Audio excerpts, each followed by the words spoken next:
and Face Addiction here with us all together. Cool. Thank you. Yeah, you're welcome. Thank you. Thank you. This is from my mom. She loves you, by the way. I had one question from her, but I could ask you that off camera. So let me have a sound check. Okay. Unite to Face Addiction. Unite to Face Addiction. So we're rolling. So Okay. we count down 1, 2, 3, and so on. Hi, I'm Charlene DeChico from Addiction and Recovery TV. I'm here with Dr. Oz, and we are at the Unite to Face Addiction rally here in Washington, D.C. It's been an awesome day so far, a great energy, and people are just here to support, educate, and inform everyone on what's going on today in our society with addiction. And so just a little bit at Addiction and Recovery TV, we educate and inform and provide resources to people in understanding more about addiction, just like what was going on here today. And so we just want to ask you, first and foremost, what you would like to see as a direct result of your involvement here today at the rally. Well, I'm definitely improved as a human being from being with so many wonderful folks who have suffered and have gotten better, some more than others, from the ravages of addiction. What I'd love to see from today's event is that understanding that the silence will end.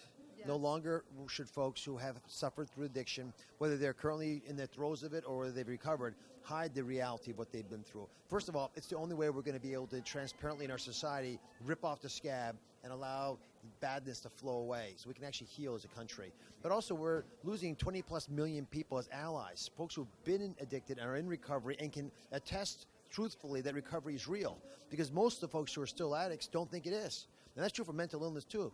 Right, and so that brings us to the topic that addiction is real, and if you know, in recovery they have classified it as a disease. Are you familiar with the term disease of addiction and understanding that that is a statement? I've heard numerous people today say addiction is a disease.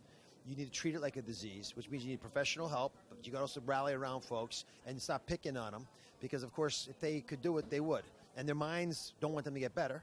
And they'll ostracize people around them, so they sort of isolate themselves, which further worsens the scenario. So you begin to understand the deeper pathology of how it affects families.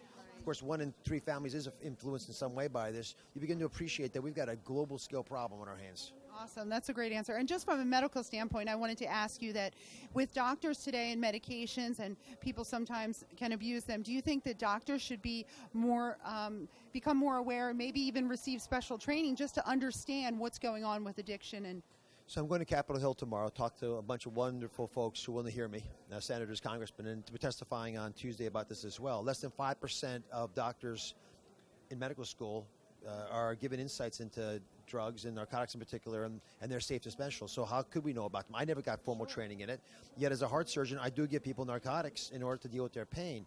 But to understand the ravages of a person who's already susceptible to a narcotic, on a narcotic for a week or 2 or 3, is something that most of us aren't really attuned to in the medical profession. See, I think the big allies here might be the nurses, because the nurses talk to the patients in a much more comprehensive, soothing way.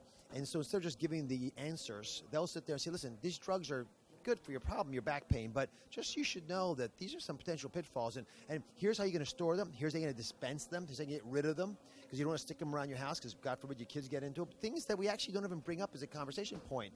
The reason I think those are valuable assets to discuss is because if a patient realizes these are so dangerous, I got to get rid of them as soon as I'm done with them, they're not like antihistamine, well, now I'm going to be more cautious about taking them myself as well. good. And again, with raising the awareness, very good. Thank you for sharing that with us. And again, we wanted to thank you for your involvement, your support. We think that it's been a very effective day. And so do you just have any closing remarks or anything you'd like to let our viewers know back home about addiction and just the rally, and possibly something that people can do at home as a takeaway from coming here today? I think we're at a tipping point in America. There's a renaissance in addiction it is sweeping the nation, and part of it's catalyzed by the fact that we have such a huge uptick in the number of folks who have died from opiates. You know, number one cause of death in people under age 50 from accidents is now, unfortunately, opioids. So I think we can be smarter with the way we talk to our doctors. Ask the extra question: do I really have to be on this, and for how long? Make sure that if you're going on a narcotic of any type, you tell your family members about it. It's a nice security check. And if you don't want to have that conversation, it should be a red flag to you and people around you that something might be wrong. Well, we appreciate your support. We know that if Dr. Oz is on board, that we are raising awareness, and you heard it here first, ladies and gentlemen, and it's time to unite. We are here uniting, and the silence is broken, and so we just are grateful to be here tonight. God bless you. Everyone in between,